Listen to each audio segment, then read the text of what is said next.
This is extremely serious. The earthquake itself is currently coming in at number 7 of the most powerful ever recorded. We know that it has significant potential to generate a large, dangerous, life-threatening tsunami, and so far what we are hearing is that has happened.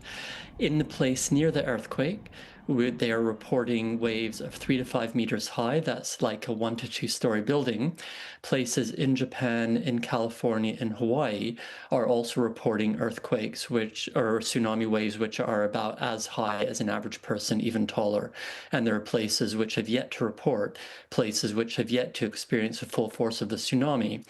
This means listen to local authorities. Safely get away from coastlines, stay on higher ground until a formal and credible all clear is given. In terms of where this earthquake hit, as you mentioned, it's quite a remote part of Russia, but so many different regions have been potentially affected. Why are authorities putting out so many warnings right now? This is exactly the challenge, that even when the earthquake is far away, the tsunami waves, the series of tsunami waves, will affect people across the ocean. The Pacific Ocean covers about 1/3 of the planet's surface. This is thousands of kilometers between where the earthquake hit and where the tsunami waves are hitting right now.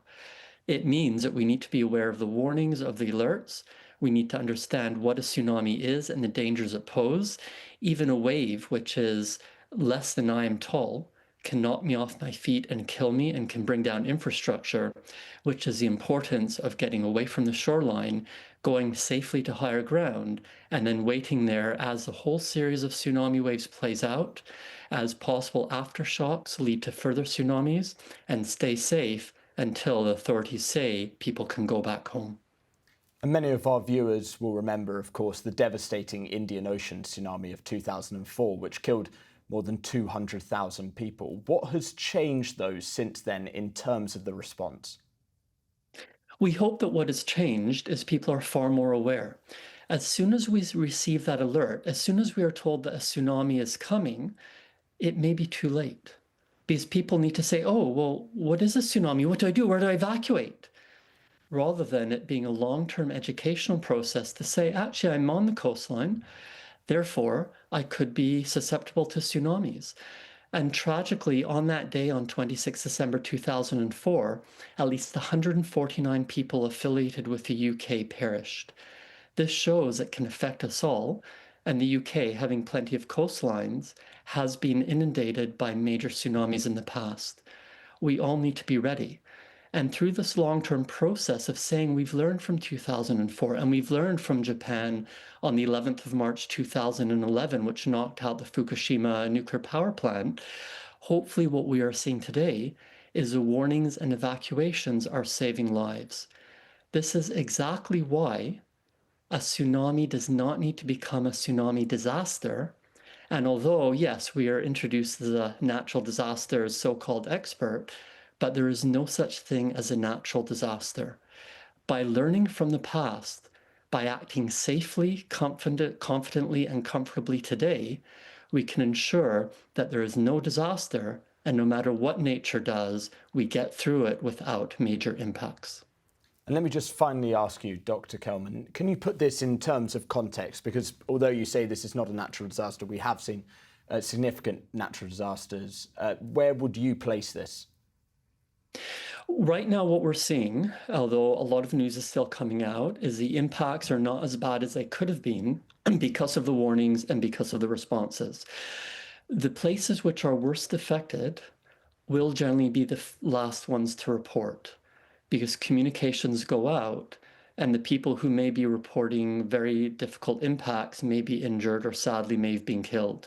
So it will be several days before we fully know what has happened in Russia, what has happened in some of the isolated Pacific islands.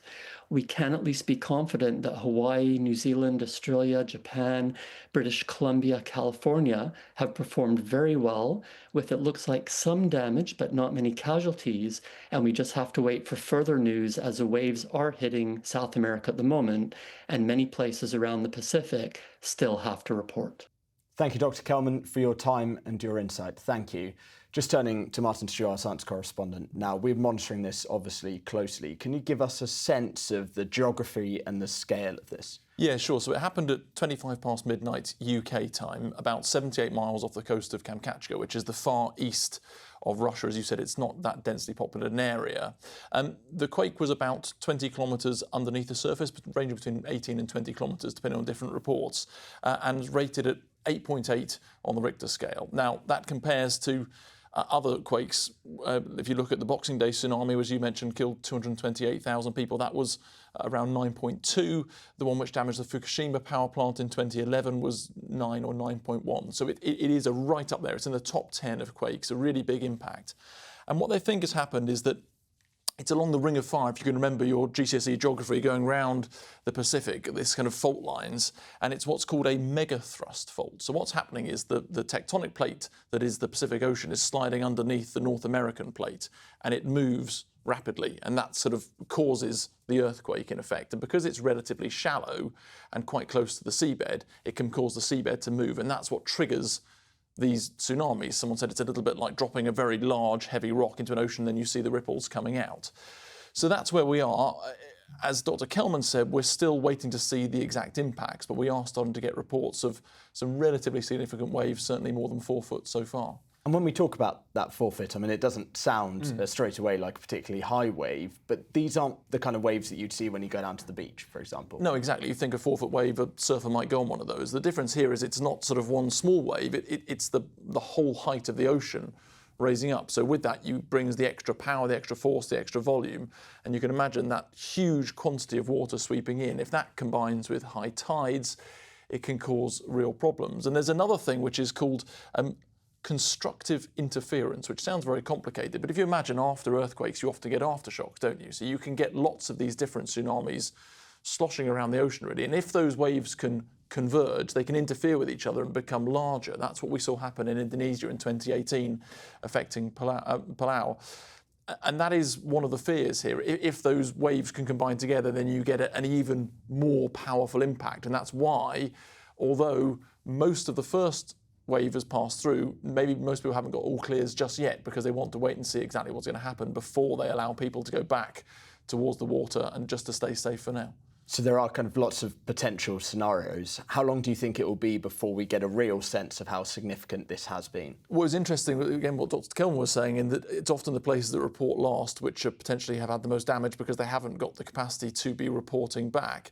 It does appear, hopefully, that this hasn't been as serious ones we've seen in the past, especially when you consider the strength and magnitude of this earthquake. However, it may well be 24 hours till we get a complete picture of this. So people do need to keep an eye on things and keep a close look on the alerts, and also don't return to those areas near the coast unless you're told that it is completely clear. And in terms of the authorities, we've talked about how many different regions this is affecting. It seems like warning after warning was coming out earlier this morning. Do you think they will be talking to each other? And is there a nervousness that if they overwarn and the tsunami isn't as bad as it is thought, people may not listen next time, for example? I mean, I guess there's always a warning of sort of the boy who cried wolf, but it's within most people's memories, those horrific scenes we saw on Boxing Day in 2004. I said 228,000 people died on that day. And off the back of that, huge amounts of things changed. So the Japanese Meteorological Association can now issue a tsunami warning within 3 minutes of an earthquake. All information is shared around the world with everybody. It gets pinged around. We've got pictures on social media. You have news outlets. You also have physical sirens in places which are prone to be hit. And the other key thing, again, that Dr. Kelman alluded to is the change in people's awareness and attitudes. So because there has been that long-term education, people are aware of where to go, what to do if alarms are triggered. So there's much better information coming out initially from the earthquake, but there's also buoys dotted all around the ocean so they can track in real time with GPS where it is, how the ocean is moving, and they get a much better picture of those waves. They can then send the relevant warnings to the place they need to be, and hopefully the people who hear those warnings heed them, and importantly, they know what to do. Well, Martin, thank you, as you and I will continue watching this situation. We'll have more on this developing story across all our platforms on YouTube, ITVX, and our website, itv.com/news.